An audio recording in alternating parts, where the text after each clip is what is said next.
Good evening, welcome, shalom aleichem, assalamu alaikum, peace be upon us all.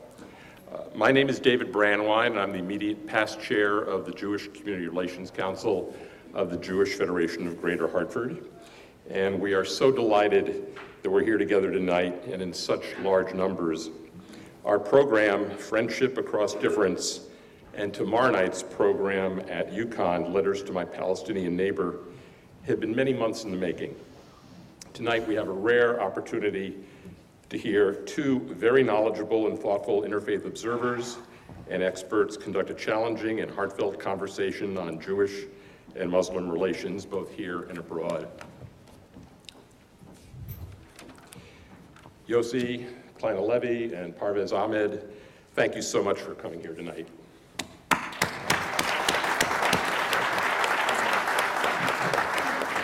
I also just want to thank Megan Torrey for moderating our program here tonight. Megan is Chief Executive Officer of the World Affairs Council of Connecticut, where she specializes in creating community conversations on critical global issues.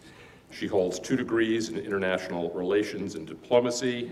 Her many honors include Connecticut Women's Hall of Fame Global Impact honoree, a very recent 2019 Hartford Business Journal Women in Business Award, and just because she had not enough to do last week, she and the World Affairs Council of Connecticut organized a reception for diplomats from over 20 nations in downtown Hartford.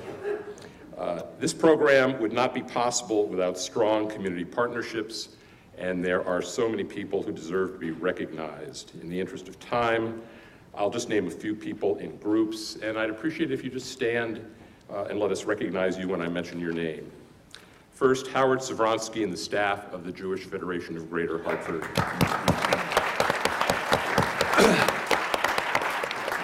With my personal special shout out to Laura Zimmerman and Susanna McNeil and their staffs, with whom we never would have been able to pull this off.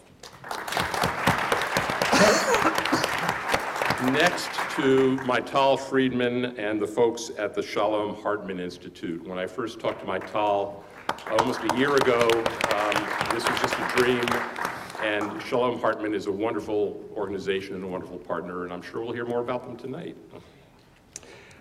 Dan Weiner and the staff at the UConn Global Affairs Council. I saw Dan come in. The World Affairs Council staff itself. Our friends with whom we would not have our interlocutors tonight and tomorrow night.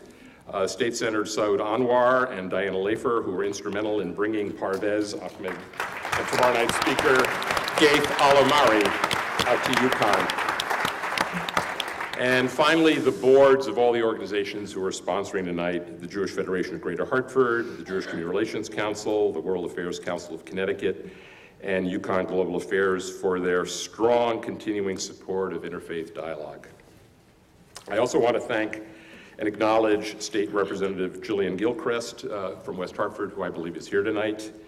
And last but not least, many thanks for their generous financial support for this program to the following groups. Again, UConn Global Affairs, the Fund for Social Justice, the Sherry and Gerald Lublin Family Fund, the Catherine Fisher Schwartz Federation Fund, and the Israel at 70 Fund at the Jewish Community Foundation of Greater Hartford. Thank you all.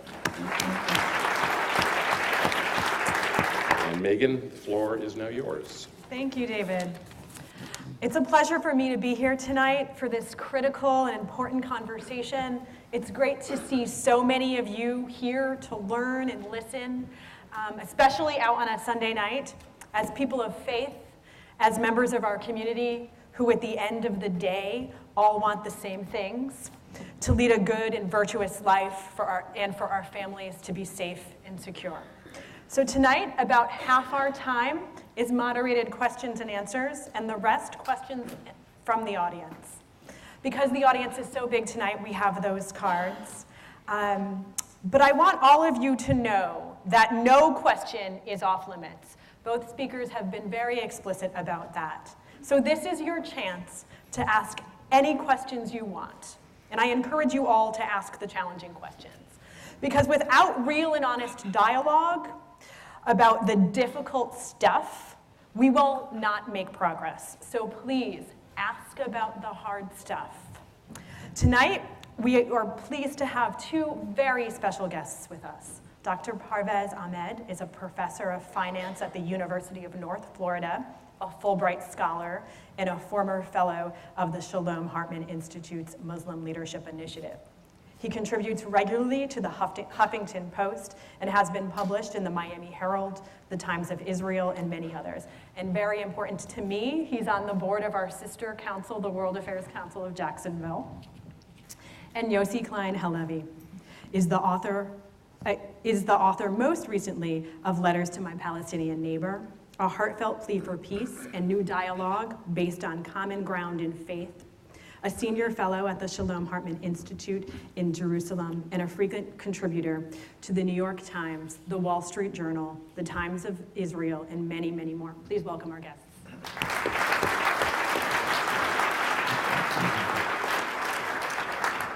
So let's get started. Let's begin by getting to know each of you a little bit more. So can you both talk about your sort of personal narratives and ideas and views on Jewish-Muslim relations? How have these views shaped sort of your worldview? Well, thank you. Great question. It's really a great privilege to be here this evening, and a especially great privilege to be having this conversation with Yossi. Yossi and I, we have obvious many differences, but at the core, we are brothers. We address each other as brothers, and we argue with each other as brothers, which is probably the natural thing to do. My own journey into Jewish-Muslim relationship is really an outgrowth of my almost 2-decade-old activism on interfaith relations. The Jewish-Muslim relation is particularly important to me is because Muslims and Jews share a common concern. They have many, many issues that are common to each other. But often the stumbling block in this conversation has been the conflict between Israelis and Palestinians. And that has often clouded many of the efforts to build strong bridges with each other, which is why when I was asked to join the Muslim Leadership Initiative of Shalom Hartman, I felt it was the most natural thing to do, is to figure out a way in which, A, I will be myself more educated in having these difficult conversations, and B, find natural partners who would be willing to have these conversations. And through that, saying yes to that initiative, I really found Yossi as a great friend, as a person who shares many, if not most of my values, but who also has profound differences in the way in which we look at the world. And I think that is a good place it's a good way to kind of frame the Muslim-Jewish conversation.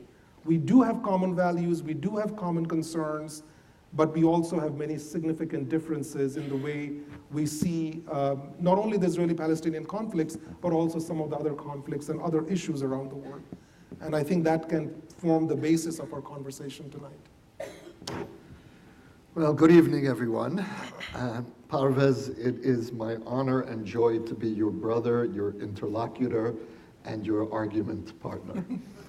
I'm also delighted to be here tonight with your new state senator, Saud Anwar, also a dear friend, and one of my oldest and closest friends sitting in the front row, Yecheskel Landau, who really is a pioneer in Muslim-Jewish relations and was my teacher in how to navigate these minefields.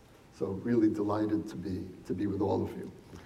A few words about my own strange and circuitous journey into this minefield of Muslim-Jewish relations.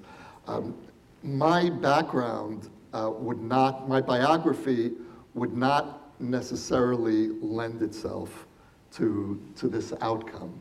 I grew up in a community called Borough Park, some of you may know it, in Brooklyn.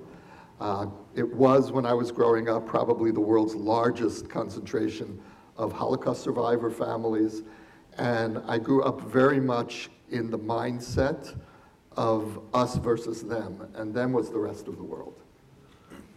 And as a teenager, I was attracted to the Jewish right, then the Jewish far right, then the Jewish farthest right. And long story, I made Aliyah. I moved to Israel in 1982. And moving to Israel really was, in some ways, the experience that helped free me from a certain us-them mentality. And it was the recognition that Israel and Zionism had given the Jews a hard gift, a hard but necessary gift, and that was the gift of Jewish power. The gift of Jewish power comes with responsibility. And eventually I came to realize how complicated our situation is, the Middle East and Israel. And I went on a journey, a self-propelled, one-person eccentric journey, into the faiths of my neighbors, into Islam and Christianity, into Palestinian society in the late 1990s.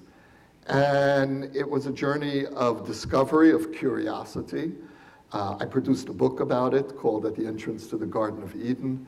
And, curiosity is a very dangerous trait because it can lead you into all kinds of places that you never imagined you would get to when you start out your journey.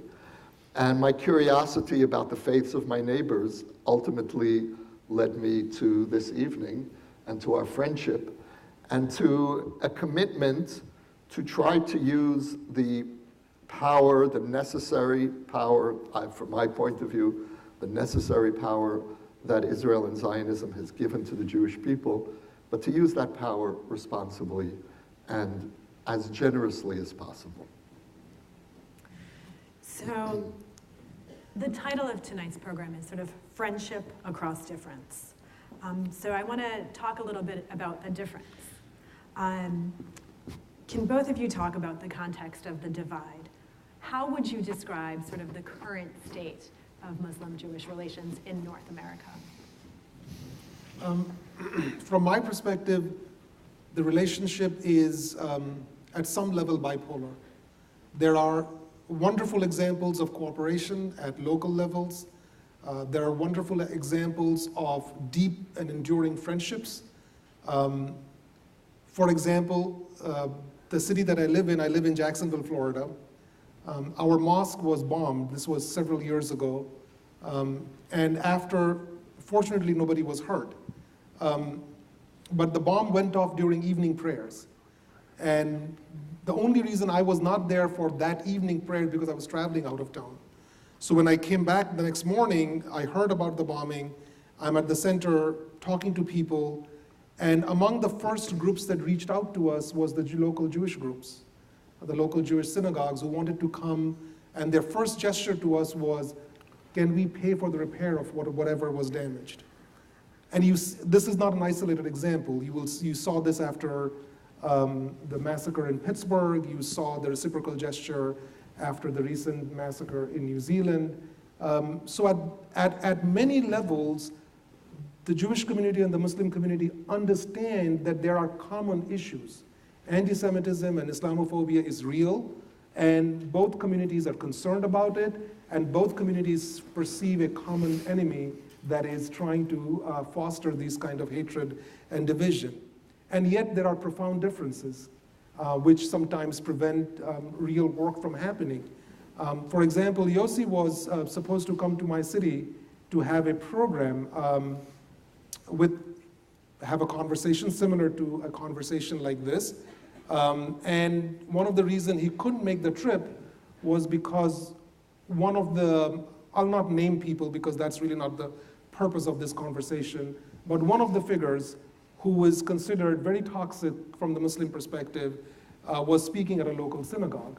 And that was kind of a bright dividing line, and the Muslim community felt very uncomfortable, and Yossi felt that after that it probably would not be appropriate for him to appear in a conversation.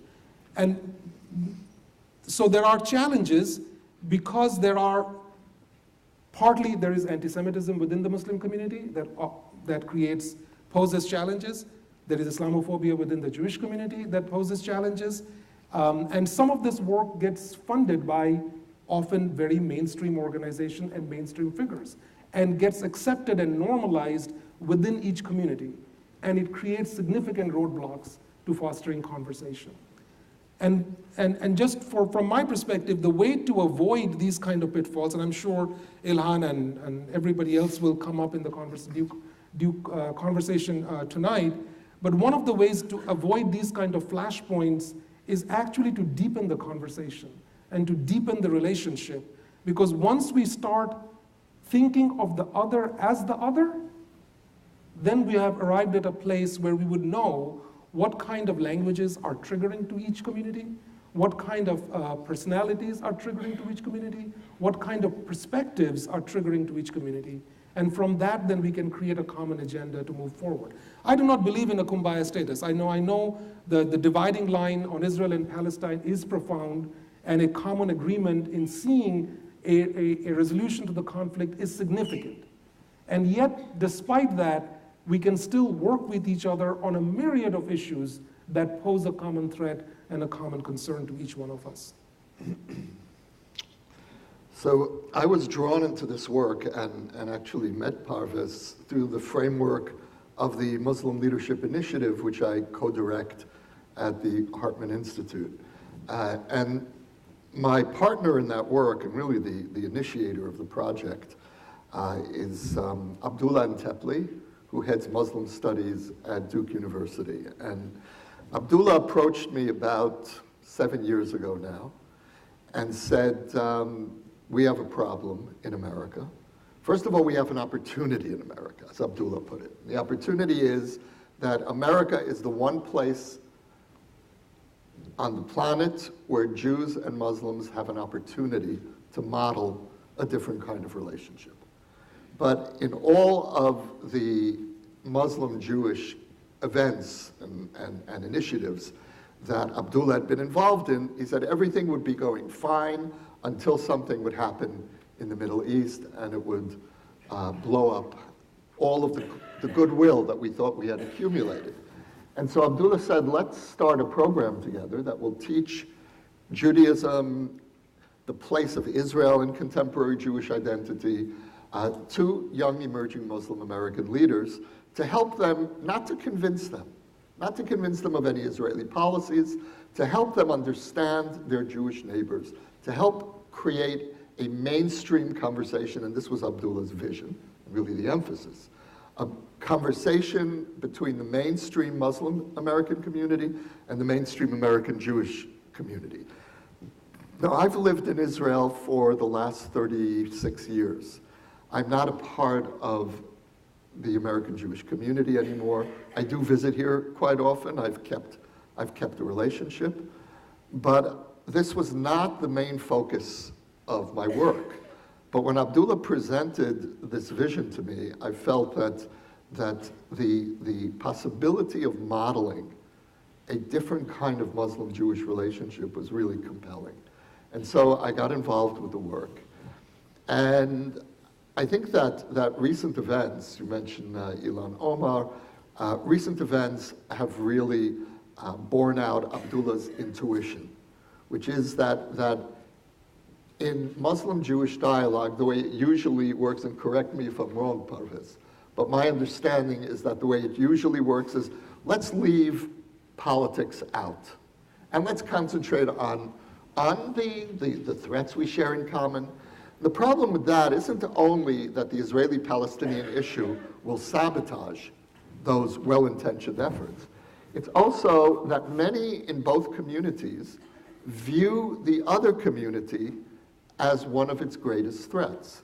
Now, if we look at how Ilhan Omar is playing out, from the Muslim community's perspective, and again, please correct me if I'm wrong here, my sense from speaking to people in our program is that many in the Muslim community see a 100-pound Somali refugee in a hijab who has finally gotten to Congress to represent her community, and it's the all-powerful American Jewish community which is attacking her. from our perspective, and here I will speak as part of, as sharing the perspective of the mainstream American Jewish community, we look at the Ilhan Omar phenomenon, and we see the first signs of Corbynism, of the Europeanization, or specifically the British Labour Partyization of the Democratic Party. And that's a terrifying prospect for the mainstream American Jewish community. So that each side sees the other. Yes, there are all of these shared threats and shared perspectives, but at the same time, the two communities are locked into potentially a zero-sum conflict.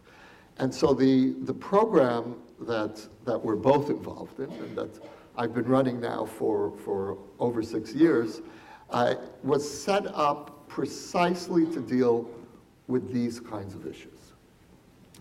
So I was going to ask about it a little bit later, but I want to give Parvez a chance to respond. Can you talk a little bit about the Ilhan Omar controversy? So Yossi's perspective is right. I mean, both sides saw the issue as the other side not understanding where each is coming from. And it creates flashpoints. But at the end, there are certain things that first of all, let me just deconstruct it a little bit. I don't want to get into the nth detail of what she said and what she meant. But when she said the tweet about the Benjamin tweet, many people in the Muslim community, and particularly me, we felt that was way over the line. It crossed the line that not only her, but no elected leader should ever cross. And the pushback was warranted. And well, you tweeted in response. I did tweet in response. She's on one of the people I follow on my Twitter feed, and when I read her Benjamin tweet, I read it almost in real time. I was checking my tweets, I saw that tweet cross, and I said, uh-oh, this is not right. Something is wrong, and I tweeted in response. I don't remember exactly what I said, but I felt that this was a tweet that was wrong. I may not have used the word anti-Semitism to describe the tweet, but I certainly felt the tweet was wrong. Later on, when the controversy continued over what she said at a panel discussion about dual loyalty and things like that, and the reaction that came, particularly from the US Congress trying to single her out, that I felt echoed where the Muslim community's reaction was, that yes, here is a woman, a person of color, a refugee, a woman who wears the hijab, and she is being unfairly singled out. Because she's not the first person who has peddled anti-Semitic tropes, either in public conversation or over social media. Well, if anti-Semitism was the disqualifier, then certainly Trump shouldn't be president at this moment. And there are others. You know, Trump is not the only one. I mean, you have Kevin McCarthy, who has tweeted something similar, and many others in the Republican Party. Not just anti-Semitism, Islamophobic perspectives or comments, racist perspectives or comments. So to single, at this moment, the dividing perspective came is, why is she being singled out? But on reflecting upon this controversy now, just a couple of weeks or maybe 3 weeks removed from that controversy, it is easy to see how this entire process actually was a process over nothing. Because neither the Muslim community was able to fully understand the pain of the Jewish community on these issues, how these words and perspectives are triggering, nor did Representative Omar advance the Palestinian cause, which was ostensibly her goal, to spark a national conversation and not make the plight and suffering of the Palestinian people a forgotten issue in the halls of power. Neither of those goals were achieved through what she started, what she created. So in some sense, it does come back to what Yossi suggested, that if, and it is not trying to single out Representative Omar, there are plenty of people who, whether they are leadership in the Jewish community, whether they are political leaders, in Congress or in state houses, who, if they take the time to spend little bit effort in trying to learn the perspectives of the communities that they serve, or they're trying to build partnership with to advance common agenda, all of these flashpoint issues can be avoided, then the main agenda, the main purpose can be advanced. Whatever the main purpose is from whoever the leader is, or whatever the community is. And I think the Representative Omar situation seems to me like a missed opportunity. Like, she has a powerful position. She is, I tweeted this, I remember tweeting this, that she is acting more like a commentator and acting less like a legislator. She has the power. She sits on the powerful Foreign Affairs Committee. She can raise the plight and the issues of the Palestinian people much more effectively than I can or any other ordinary Palestinian can. And I think that's where she should be concentrating her effort, and she missed the boat, in my view. So let's jump back to the Muslim Leadership Initiative just for a second, because this is one of the things that you started to sort of engage in dialogue and to have people come together. So what are some of the reactions that you get about the MLI when you're in different communities? Well, you know, in the Jewish community, the range is from active support to mild skepticism. We really haven't gotten much serious pushback. The people who have gotten the pushback are the MLIers themselves. You know, I feel that this program has really just enriched me. It's given me a new language with which to speak about Israel, Zionism, Jewish identity to Muslims. And through MLI, I was able to renew my relationship with my Palestinian neighbors. Because when the second Intifada happened in the early 2000s, I mentioned earlier this journey that I undertook into Palestinian society. What I didn't mention is that the second Intifada, which broke out in September 2000, emotionally and quite physically cut me off from Palestinian society. I stopped my journey into Palestinian society. I felt that I had exhausted my capacity for outreach. Because like most Israelis, I would say almost all Israeli Jews, I felt in the year 2000, and still feel, that Israel had attempted to end the occupation, and that the onus was certainly now shared by the Palestinian leadership. And that's a normative Israeli position. And so I really had lost my ability, my faith in the possibility of a relationship between Israelis and Palestinians.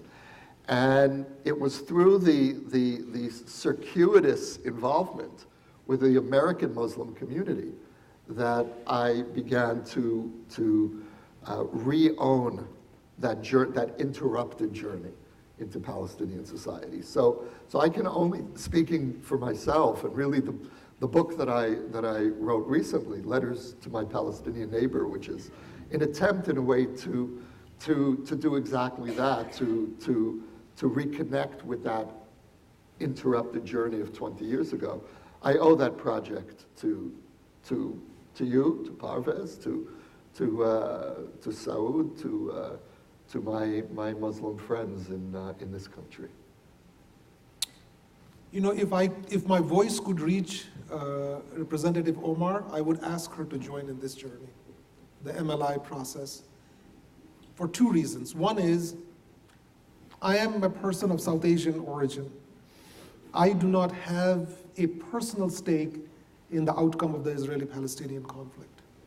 And yet my empathy, my love for the Palestinian people and for their cause has actually deepened after MLI.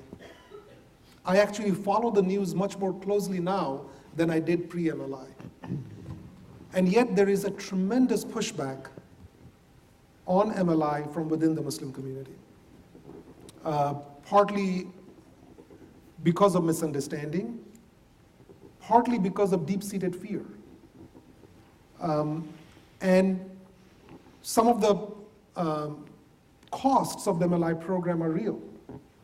Many Muslims who are MLIers have been ostracized from speaking at many mainstream Muslim organizations or at mosques. So the cost is real. For me, it was not a personal cost in a sense. I did not pay a financial cost, but some of the doors that would have generally opened up for me, normally one of the things I could have easily done pre-MLI is call up a mosque and say, hey, I'm going to be in your town. Do you want me to give the Friday sermon? Something that I do, although I'm not a regular imam in a sense, but I do give the Friday sermon both in my city and other cities if I'm invited to do so. That process has become much more difficult now. Once they come to know, I'm not hiding my MLI identity, it's on my bio, that becomes a reason to shut doors. So it has been certainly very difficult from that perspective. And yet there are many people, when I went to, and Saud was with, Saud and I, we were together in Jerusalem for our MLI visit, both the first time and the second time. And after I completed the journey, the 1-year journey, the first visit and the second visit, I came back to my community and I did a public presentation with another person who was with me in the journey from my own community. Who was that? Yildirim, Alex Savad. So Yildirim and I, we both presented about our experience, our 1-year experience with MLI to members of my local community in Jacksonville. About 100 people showed up to listen to us, and people were generally appreciative. Many of them said that they probably would not have the courage to undertake a similar journey, but they appreciated that somebody from within the community is taking the step to undertake this journey. One of the biggest misunderstandings is that MLI would somehow weaken our resolve or our fervor for the Palestinian cause. It has actually done exactly the opposite. And if you talk to most MLIers, they would say we are far more engaged on this issue than we have ever been. But what it has done, on the other hand, as Yossi pointed out before, it has given us a proper language in having this conversation. It has given us a proper perspective. It did not change our values, it did not change our beliefs, but it did open up a door to have proper conversation around this issue. MLI is a difficult process because many of the things that we sit and learn in the classrooms, many of the places that we visit when we are in Jerusalem, when we are in Israel and Palestine, visiting communities, whether meeting with settlers or meeting with Palestinian refugees in the refugee camps, they are heartbreakingly difficult, sometimes viscerally difficult to fathom. And even the academic lectures are not easy to process because sometimes I do find references in my own scripture, in my own tradition that I can use as an anchor point to understand a new tradition that I'm learning about, and sometimes I can't find that anchor point. And yet through all of that, my perspective is keep engaged. No matter how difficult the conversation gets, keep engaged in this conversation. Yossi, if you don't mind, if I may share our big difference when the Gaza Sure. Situation happened just, a few months ago now? Almost a year. Almost a year ago now. And this was about Israeli troops firing on Palestinians who were trying to charge across the border. Yossi and I, and probably most MLIers and most people in Hartman looked at the situation completely night and day. Like our perspectives were completely opposite of each other. What many of us felt was this was an overreaction, this was a human rights violation, this was an egregious action by the state of Israel against unarmed Palestinians. And Yossi will certainly share, I'll leave it up to him to share his perspective. Although I know what his perspectives are, I will leave it up to him to share that perspective. But in that different perspective, what many of us felt, and particularly I personally felt, was that this was the first time I was seeing not just a difference in opinion about a hard political issue, but I was seeing a clash of values, a fundamental clash of values. To what degree do we cherish human life? To what degree human life is sacrosanct to us? And it became very difficult, to the point, I will confess honestly, that I did think about stepping back from the MLI experience. I felt maybe this is not the journey I would want to continue on. Upon reflecting upon what I did was I did not step back. I still remain engaged in the program. And the reason I remain engaged in the program is because I feel MLI is precisely the model to use in talking across these differences. No matter how difficult the situation gets, what is the substitute to talking? What is the substitute to engagement? It's war, it's conflict, it's violence. And that's unacceptable. That opposite paradigm is unacceptable.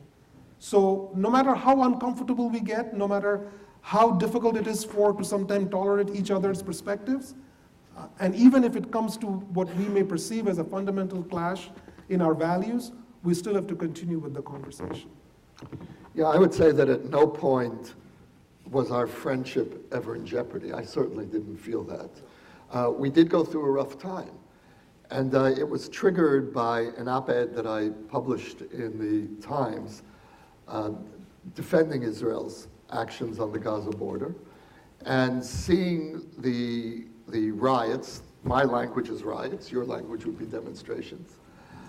Seeing those events as part of a larger attempt by our neighbors to undermine the viability of our borders, to undermine our ability to defend our borders, whether it was tunneling under borders in the north or the south, sending rockets and missiles over the border, or in the case of Gaza, sending tens of thousands of rioters who were not, to my mind, peaceful or had peaceful intentions at all, to try to destroy the border and erase our ability to maintain our most minimal cohesiveness. Now, what ended up happening is that we had, which is very much part of the MLI process, we had convenings, and we aired all of our very, very difficult disagreements. And as difficult as it was for you, that's how difficult it was for me as an Israeli who feels that I'm living under threat, to feel that my partners don't understand why I feel the way they do. So these were very raw emotions on both sides. And the way that we navigate that is, first of all, we've built up a great deal of capital in trust. We have been through a lot over these last years together. And there is a profound sense of mutual respect. And Parvez speaks about shared values. And fundamentally, this is a program about discovering shared values, even when we have such deep disagreements about how we see those values playing out. And the moment that you shift the relationship from being focused primarily on our political differences to what are the values that we share, the political differences begin to take a different context. They don't disappear by any means, but they become in some ways manageable. And that, I think, is really what we're trying to model in the program. If I could just say one last point about what, from my perspective, the heart of MLI is. And here, Parvez, you're speaking as an American, and how MLI can help the Muslim and Jewish communities navigate these differences. I'll speak as an Israeli and as an educator. For me, the goal of MLI, first of all, is not to convince you that Israel is right in Gaza. Not at all. That's not my goal. And in fact, there are times when I tell MLI groups, if I do too good a job convincing you of Israeli positions, you're not going to be useful to me anymore as a partner. You'll lose legitimacy in your community. And so I need mainstream Muslims to engage with mainstream Jews. But my goal as an educator is to explain why the Jewish people feels itself indigenous in the land that we share with Palestinians, why we believe that we returned home, why we use that language, and all of the other issues, the issues, all the conflict-related issues, for me are secondary to laying out that foundation of shared legitimacy, that this is a conflict between two indigenous peoples, each in their own way traumatized, each clinging to this little piece of land. And if that's the framework, then the political differences take on a different tone. So one quick point I want to mention as a caveat, at no point there was an expectation upon people like me that we are representing the Palestinian perspective in this conversation. I'm not Palestinian. I will never claim to understand all of the sufferings and all of the issues of the Palestinian people, nor represent their views at any forum. As I was mentioning to Yossi over lunch today, that really reflecting back upon the MLI curriculum, very little of the MLI curriculum actually directly talks about the conflict. It is really more about understanding in broad brushstrokes and sometimes in intricate detail, Jewish perspective, Judaism, peoplehood, and many of the other subject matters that I, as a person who cherishes interfaith dialogue, I often don't get the opportunity to do a deep dive. There is a legitimate criticism about MLI, that why to undertake this deep dive about Judaism, Jewish people, Israel, why do I need a Zionist partner to do this? And why do I need to travel to Israel, violating BDS, to undertake this educational journey? It is a legitimate criticism, but I obviously have answers for it. And I do think, and one of the answers is that Shalom Hartman Institute is a mainstream Jewish institution. It is a mainstream institution respected across a very large section, if not the majority, of the Jewish community. Am I right on that perspective? That's my perception of Shalom Hartman. If I want to have a credible partner to teach me about that community, I need somebody mainstream like Shalom Hartman. And Shalom Hartman and people like Yossi, people like Danielle and Yehuda, they were willing to step up. And Maital, who is here representing Shalom Hartman, they were willing to step up and provide that curriculum. And yet we have a sense of humility in the way Yossi explained it, that the objective is not for me to buy into everything that he's trying to teach me about. The objective is for me to hear his perspective, push back where pushback is necessary, agree where agreement is the obvious thing to do, and leave open many issues that may or may not be reconcilable at this moment in time, but continue that conversation, continue that journey.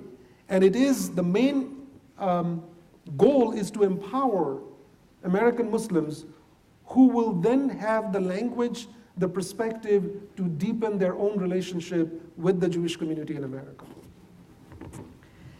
So let's talk about politics for a minute. So the politics in the United States have resulted in a situation where American Jews' interests may be different than those of Jews in Israel. We have a leader in the US who oftentimes looks the other way when dealing with anti-Semitic groups, but is also very tightly aligned with the right-wing government of Israel. How do you think this is impacting relationships here in the US?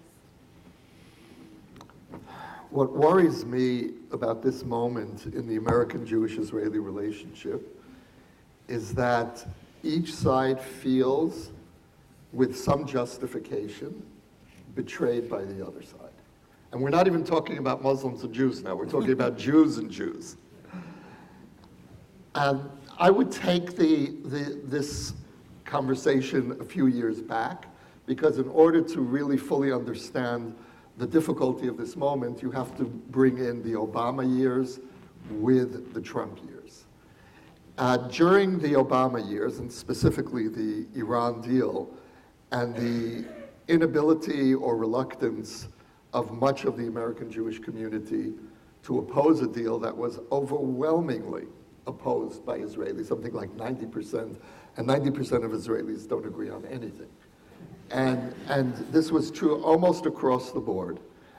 And many of us in Israel saw the Iran deal, I certainly did, as one of the great existential threats that have ever faced Israel. And I'm not bringing this up now to re-argue the point. The deal is over, and I'm bringing it up in the context of this question, of the absence of trust between the two sides.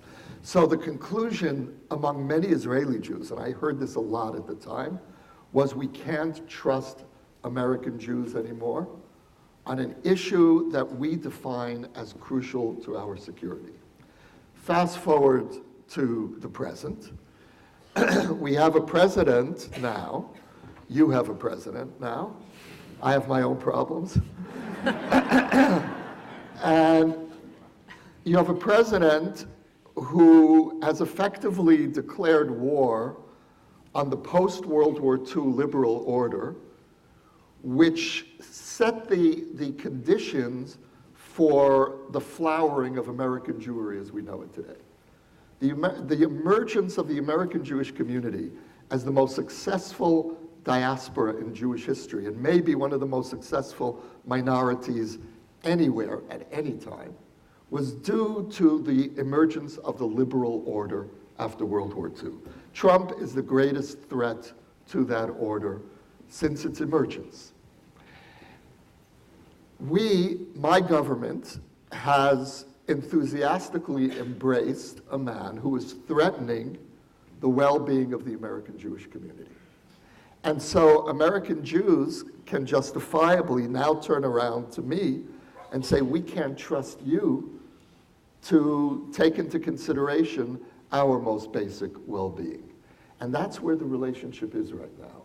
And as someone who has devoted the better part of my career to fostering these relationships between Israel and American Jewry, to being a translator of Israeli reality to American Jews, and to some extent of the American Jewish reality to Israelis, I now wonder what the long-term viability of the relationship is.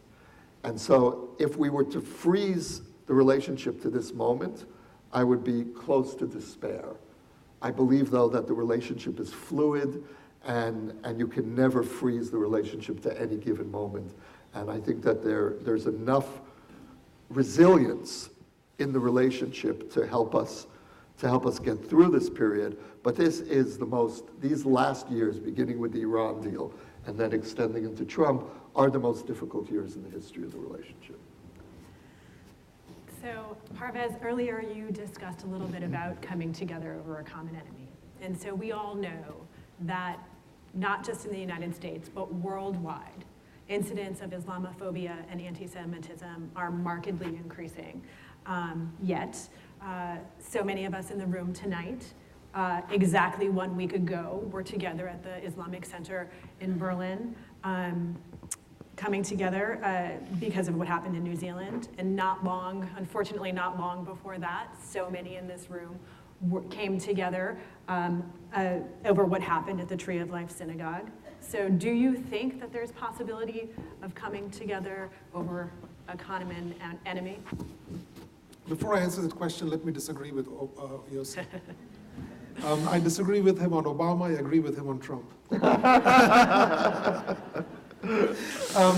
But now that's not fair because I agree with you on Trump. So you owe me one. Yeah. Putting a little bit of my World Affairs Council hat over here. It's good to me. You know, the threat at this moment that Trump represents is not particular to America, American Jews, or American Muslims. It is a threat to the global order, and he is just one player in a larger erosion of the global liberal order that has kept the peace since World War II, by and large. It has not been a fully peaceful world, but by and large, we have not had a conflict of the scale that we had, the last great conflict of World War II. And we see this, I'm Indian, I see this in India, I see this in Israel, I see this in Turkey, in Russia, and certainly in America, and in many other parts of the world, Brazil, Poland, Hungary, and the list goes on and on. There is an existential threat at this moment, an existential threat to the unraveling of the liberal world order, liberal with a small L. And partly that threat is a result of the liberal world order being unable to deliver economic and social justice in an equitable way across the world, leaving many, many people to question if that liberal world order is beneficial to them or their people. But at the same time, the rise of right-wing ethno-religious nationalism, as we see across the globe, is not just about grievances. It is based on long-hardened otherization of the other, whether it is anti-Semitism, Islamophobia, and this is where American Jews and American Muslims have the greatest common concern and the greatest common threat. If, God forbid, this liberal world order continues to disintegrate, it would be an existential threat to both communities in this country. I was telling Yossi this afternoon, I'm following the elections in India, which is like the elections in Israel, absolutely crazy. The conversation among Indian thinkers and opinion makers, for the first time, I was born in India, I grew up in India for the most part until I immigrated to the US after I finished my college. For the first time, the conversation in India is, will India remain India after the elections in May? We have had previous threats to Indian democracy, but even then, the question was, will India remain democratic after whatever the threat was and the period in which that threat occurred? Now people are fundamentally questioning, will there be an India after this election? And I'm sure similar existential questions are being raised in Israel as they're being raised in the US.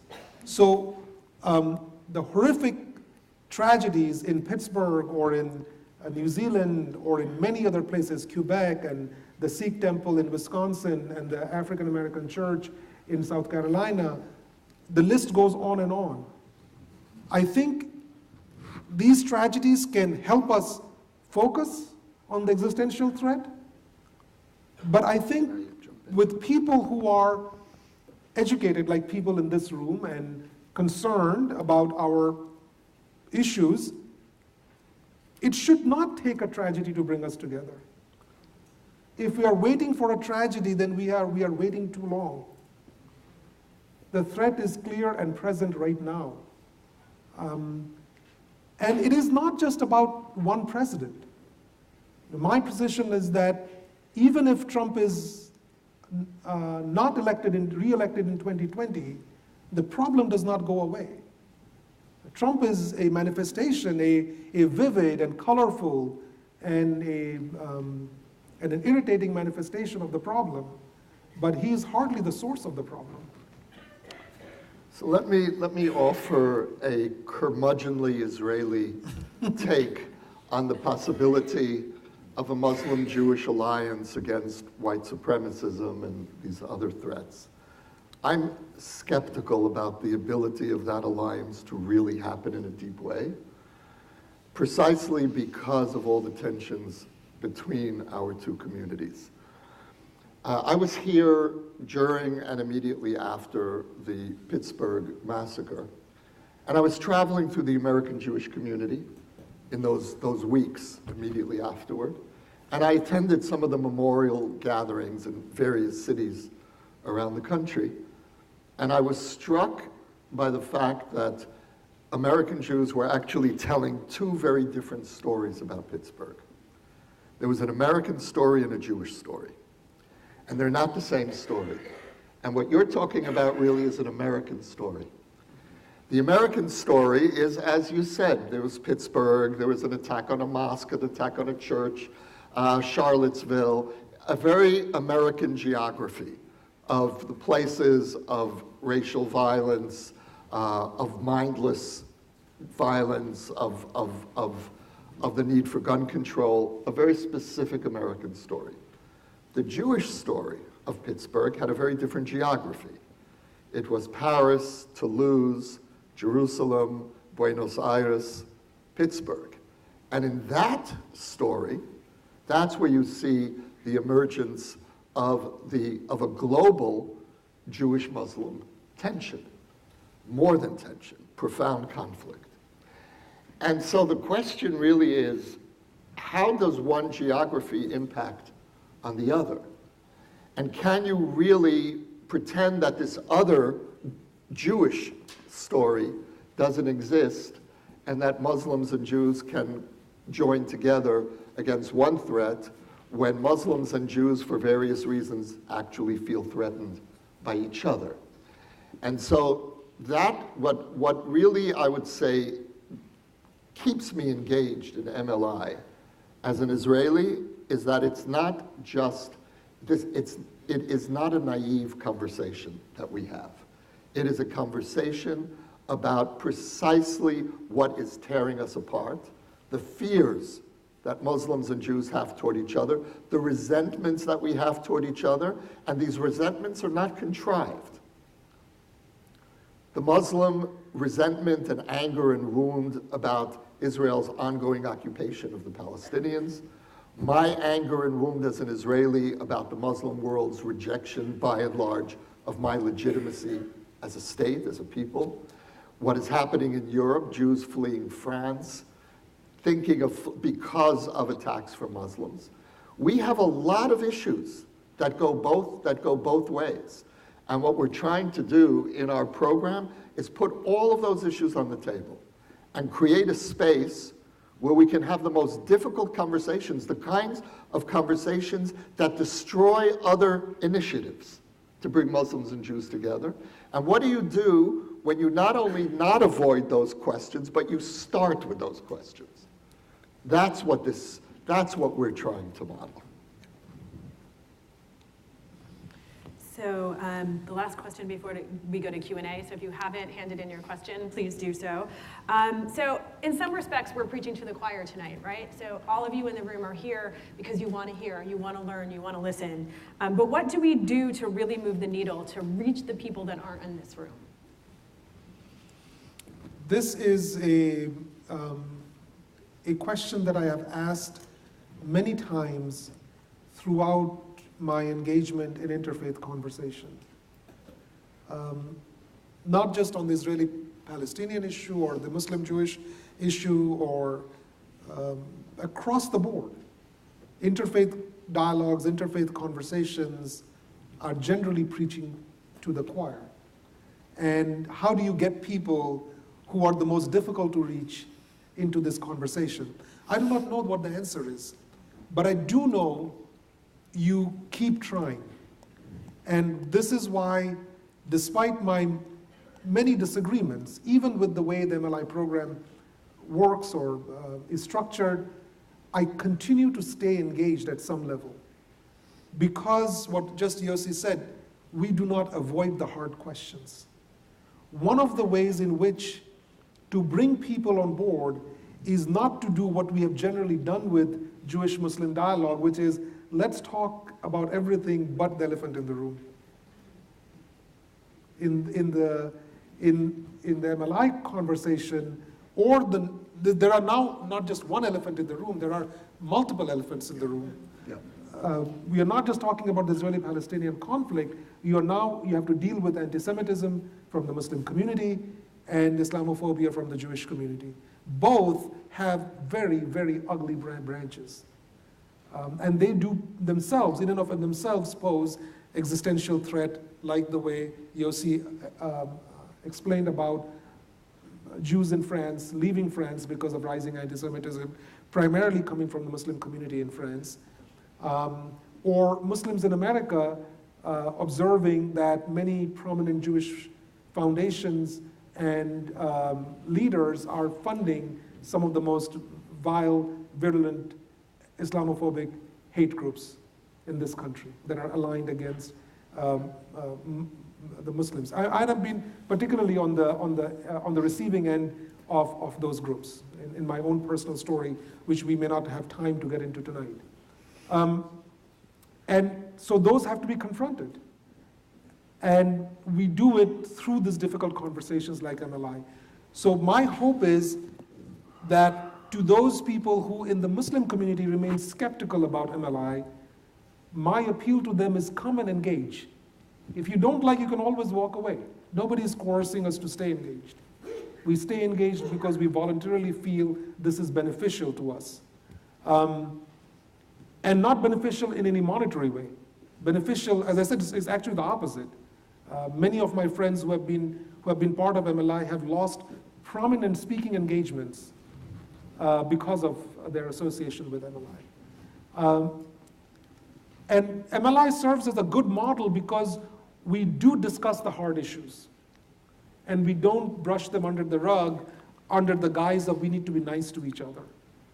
We can discuss the hard issues and still remain nice to each other, still remain friends with each other, even when we have significant disagreements with each other. I hope this model draws people into this conversation because this is an existential crisis for the entire American democracy. The polarization statistics are off the charts. 1/3 of Democrats don't view Republicans as people that they disagree with. They feel that these Republicans are treasonous, and vice versa on the Republican side. That's not a sustainable model for a democracy, where you don't believe that the other side has simply different policy ideas, sometimes abhorrent policy ideas from your perspective, but you believe that the other side is treasonous to the country. That's not a sustainable way to move democracy forward. And so we have to figure out a way to have conversations with each other. So I would just add that we not only have the hard conversations among ourselves, but we actively seek out hard audiences. And just last week, Abdullah and Tepli and I went to a meeting of Muslim leaders in Florida. Very, very difficult conversation. And we followed that up with a meeting in New York with a very conservative, small c Jewish community, an Orthodox Jewish community that, and the conversations there were also not easy.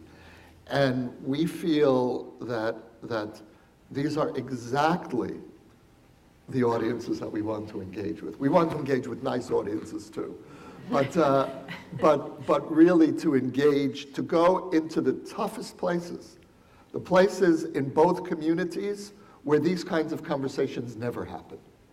And we feel that we've learned the language together.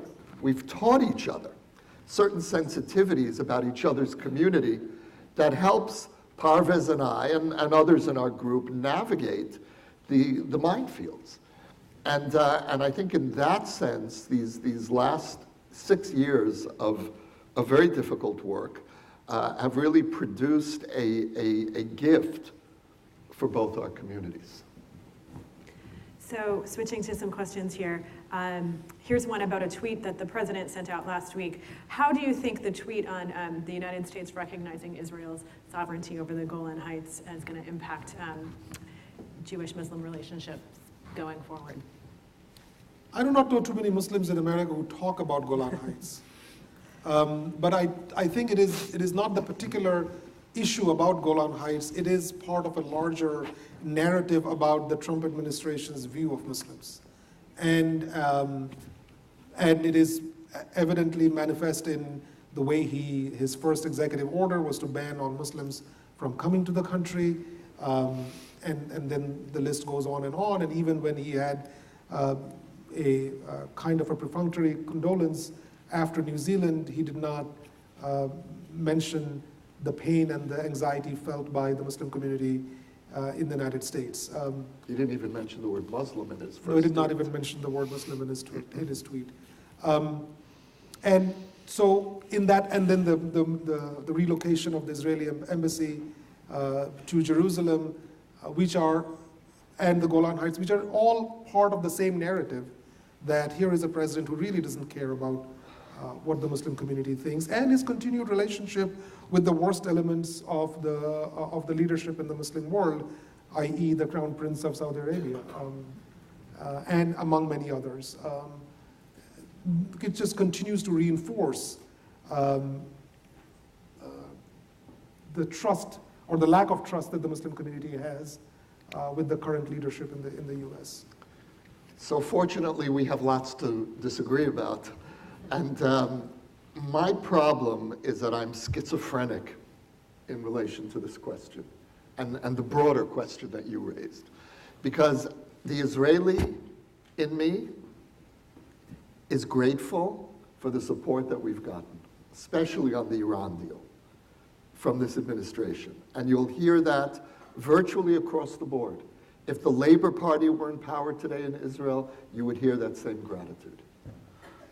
The part of me that's engaged in Muslim-Jewish work is mortified by Trump's embrace of Israel and what that means for our ability to not just engage with the Muslim community, but more broadly to engage with the Democratic Party in the long term. These are really vexing and worrying issues.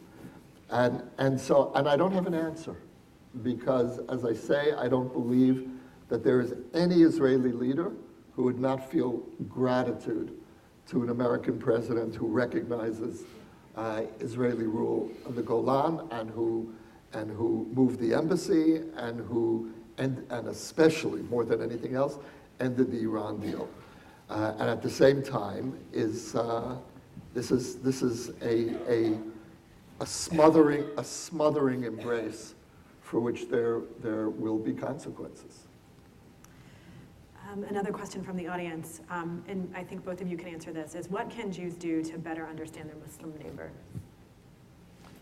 What can? Jews do to better understand their Muslim neighbor? Please. No, you first. Let's speak, if we're speaking literally of your Muslim neighbor in this country, let's speak in an American context. First of all, to understand what the American Muslim community is and what it isn't. The American Muslim community is one of the most successful communities in this country by any measure, professionally, economically, educationally. It bears none of the stereotyping of the Trump administration. This is exactly the kind of immigrant community that any country would want. And I'll tell you a story about our first cohort with MLI. Day one of cohort one, someone at the Hartman Institute had the well-intentioned, but as it turned out, very misguided idea of posting a sign in Arabic of welcome at the front gate for MLIers. And the immediate response among MLIers was, do they think that all Muslims are Arabs? And the answer apparently was, I guess we did, on some emotional level. On some emotional level, that was clearly the stereotype. And what struck me immediately with cohort one was how American these mostly young people, Parvez is an elder statesman in MLI. It's mostly in the 30s, mostly young people in their 30s. That's kind of the mean age. And you know, Abdullah and Tepli immediately got the title of Gandalf. And and so their cultural references were American, were Western. It was really this sense of, you're kind of like American Jews, right? You know, you have your strong Muslim identity, but you're really culturally American. And that was a big educational moment for me, to realize just how valuable the American Muslim community is and how disastrous it is. Leave aside the Muslim community for a moment. How disastrous it is for the fabric of American society to tear at a community that wants nothing more than to be part of the American mainstream. So one of the initiatives that we have been trying to get off the ground is a counterpart to MLI, where Jewish leaders would have the same immersive experience like Muslim leaders are having about Jews and Judaism. So Jewish leaders would have the same thing about Muslims, Islam, and the Muslim world, and including the issues about the American Muslim community here. It has been a challenge getting that program off the ground. We have the goodwill of many people that want to help getting that program off the ground, but we have yet to receive the first check for that program. So once we receive that first check, I think it will become a reality at some point. But it is the kind of initiative that is necessary. In other words, whatever name or shape such a program takes, the fact that such a program does not exist is in and of itself a problem. MLI is a worthy program, but it's also a modest program. The numbers are, when you think about the broader context, it's a small program. But the benefit of those who have gone through the program is particularly learning those points that are triggering to the other community and avoiding those language while trying to advance whatever worthy cause that you are trying to advance. And if a similar program can be instituted where Jewish leaders and Jewish activists are part of that conversation, I think that would be very, very helpful. So I have another question from the audience. Today, Haaretz reported that 42% of Israelis favor annexing the West Bank. The Likud platform rejects a Palestinian state, as do many of our Israeli parties. Yossi, wouldn't your efforts be better spent convincing the Israeli society that they must share the land, share Jerusalem, and recognize human rights of Palestinians? Well, I am part of the Israeli conversation. In terms of where my efforts are better spent or not, those are questions I ask myself often. I've invested a lot of time in this program. I don't regret it, at least not yet. And I think that this was a once-in-a-generation opportunity. There's no program like this, unfortunately, anywhere in the world. And that is stunning to me, because this is, to my mind, speaking from a Jewish perspective, the great external challenge facing the Jewish people in the 21st century is navigating our relationship with the Muslim world. That is the great threat, the great challenge, I hope also opportunity, but that should be at the top of our communal agenda. And that's a transnational Jewish agenda that includes Israel, American Jewry, European Jewry, Australian Jewry. This is really, to my mind, the great challenge. So yes, as I function in Israeli society, I have my opinions, I have whatever voice I have, but at the same time, this work for me is, as a Jew, this work is sacred. And it's sacred in many ways. First of all, in terms of our responsibility as religious people. I'm speaking now as a religious Jew, to have a right relationship with Islam.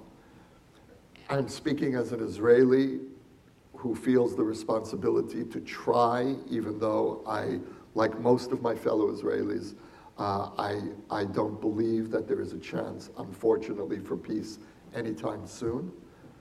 But I believe that we have a responsibility to keep trying and to try to get that relationship right. And also from the point of view, not least, of Jewish self-protection. This is a crucial challenge facing us. So for Parvez, what are your views on the BDS movement? Where do you stand?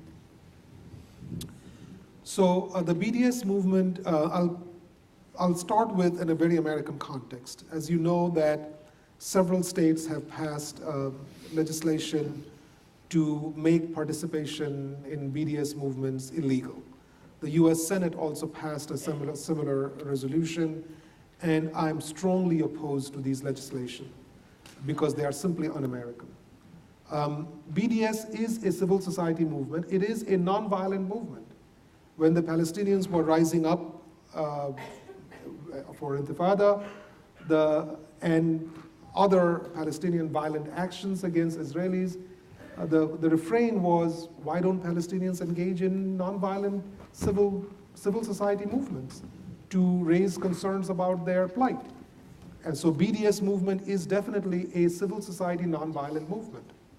And so to make it illegal or to criminalize such a civil society movement is certainly outside the scope of American constitutional framework, and thus I oppose it. Personally, I don't like the BDS movement. And I don't like it for two reasons. One is I view it as very ineffective. Partly because it is so broad in its outreach that it prevents the kind of conversation that Yossi and I are kind of engaged in. And if we choke off all avenues of conversation, then there is nothing left but violence as an answer. And that certainly does not serve anybody's cause. The second reason I'm philosophically opposed to BDS movement is because it singles out Israel. There's lots of problem with the Israeli occupation of the Palestinian people, but that's not the only occupation that is afflicting the Muslim world. That is not the only human rights violation that is afflicting the Muslim world. From China to Kashmir to Myanmar, and the list goes on, to Syria and others. Where is the BDS movement against China? Where is the BDS movement against India?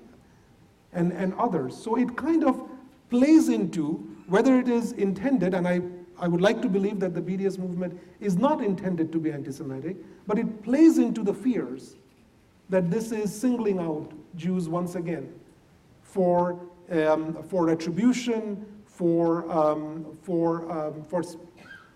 singling them out to punish them when the state of Israel is not the only state in the world that is engaged in violation of human rights for an occupied people.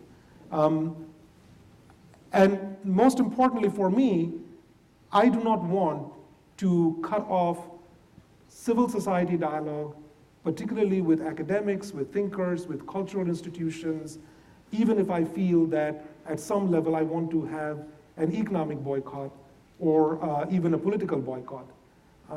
But in general, I'm not a big fan of boycotts.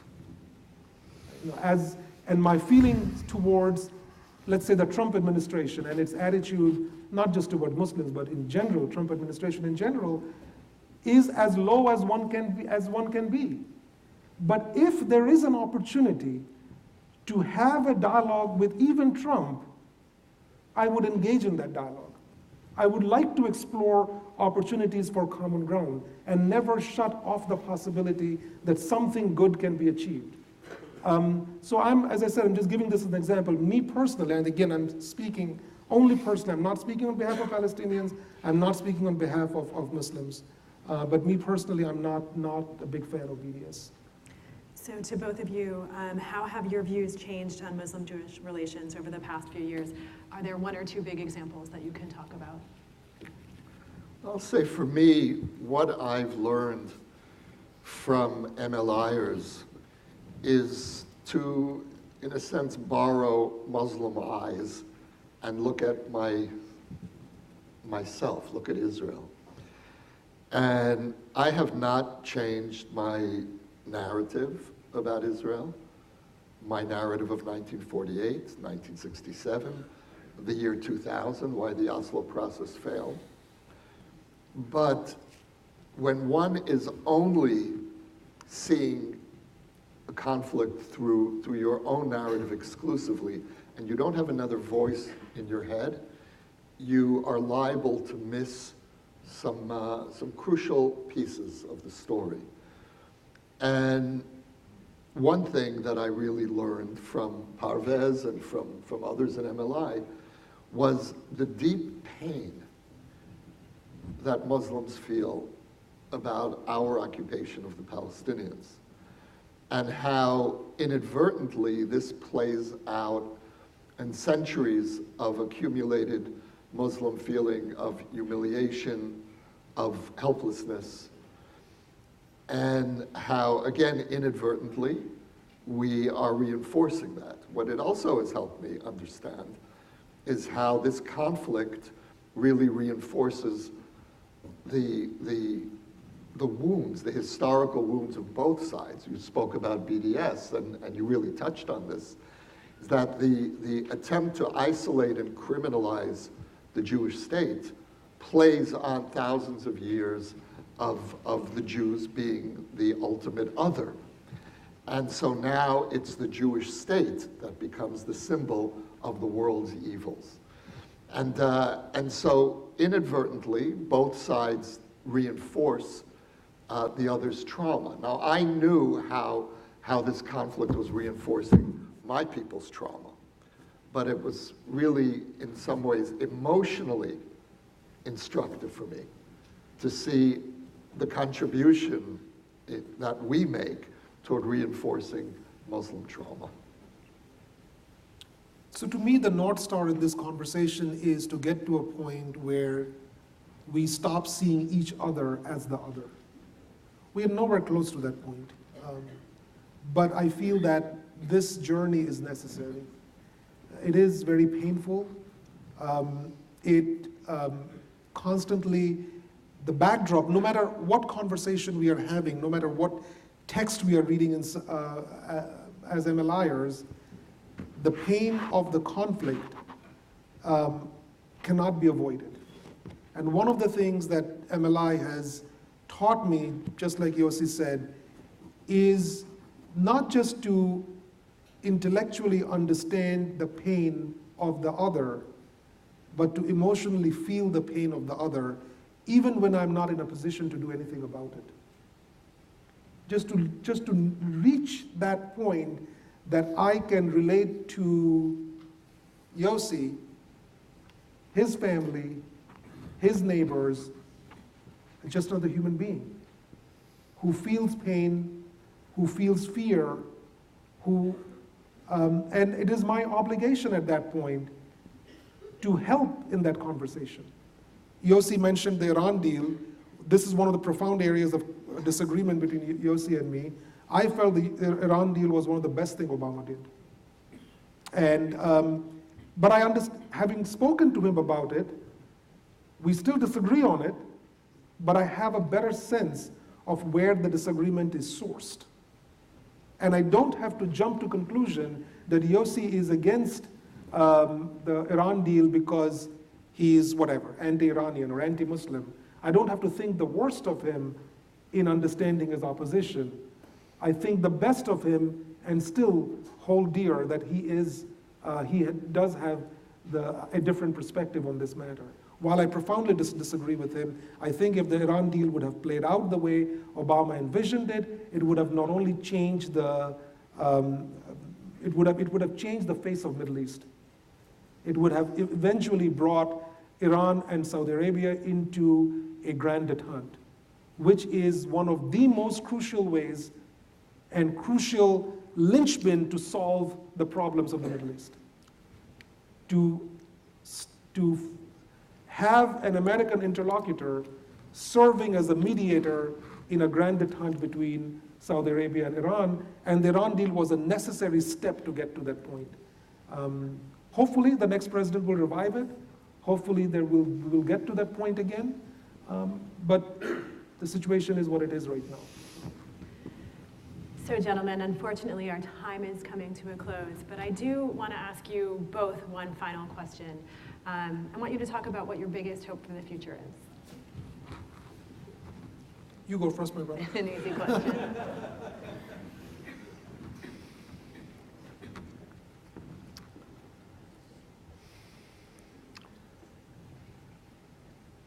The great religious breakthrough, great interfaith breakthrough of the 20th century was the rapprochement between Christianity and Judaism. And this was something that was inconceivable for 2,000 years. Built into Christian theology was supersessionism, the notion of the displacement of the Jewish people, the irrelevance, the obsolescence of Judaism.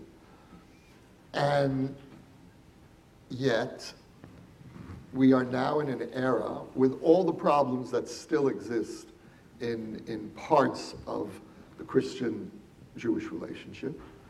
We've achieved breakthroughs that were inconceivable for 2,000 years. And so my hope is that Muslims and Jews who have a history that is complicated, the history is nowhere near as good as many Muslims would say it was, but it's also nowhere near as bad as many Jews say it was. It's a complicated story, and it varied from country to country, era to era, but there are certainly far more examples of rich interaction between Judaism and Islam, between Jews and Muslims, than we had between Jews and Christians for 2,000 years. And one can really we speak of a Judeo-Christian civilization. There was, for centuries, examples of a Judeo-Islamic civilization. There were examples where there were countries, there were periods where that really flourished. And what I see in the work that we're really trying to do, Parvez, really at a deeper level, is keep alive the possibility that the Muslim-Jewish civilizational connection can really come alive again in our time. And that's why I'm engaged in this work. My immediate short-term concerns are about the rise of religio-ethno-nationalism across the world. And that can, I think, destabilize things that are beyond our comprehension at this moment. And it can, I had a sense of dread even in 2015 when Trump was rising as a candidate, and my sense of dread has not gone away. And it is, again, not just Trump alone. It's not the personality of the Trump. He's an archetype of a larger phenomenon. And I think that can infect the Muslim-Jewish relationship, as Yossi had mentioned just a few moments ago.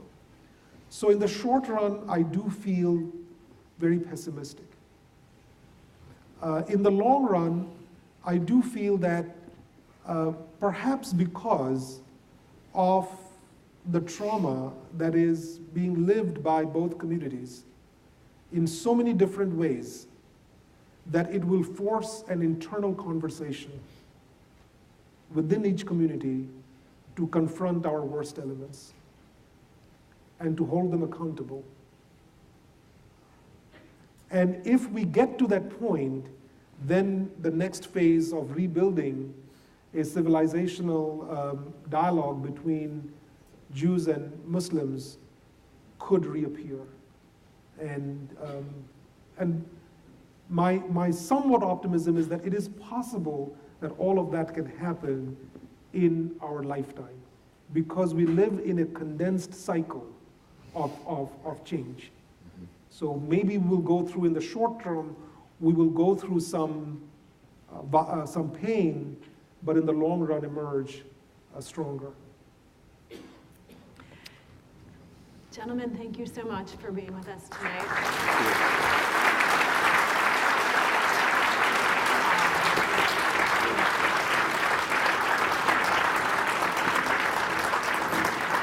Very much. I want to make sure everyone in the audience, takes stock of what you said, remembers what you said, and engages in your own way in your own communities over these issues. And it was an enlightening conversation, and I thank you for being with us tonight. Thank you so much. Have a great evening, everyone.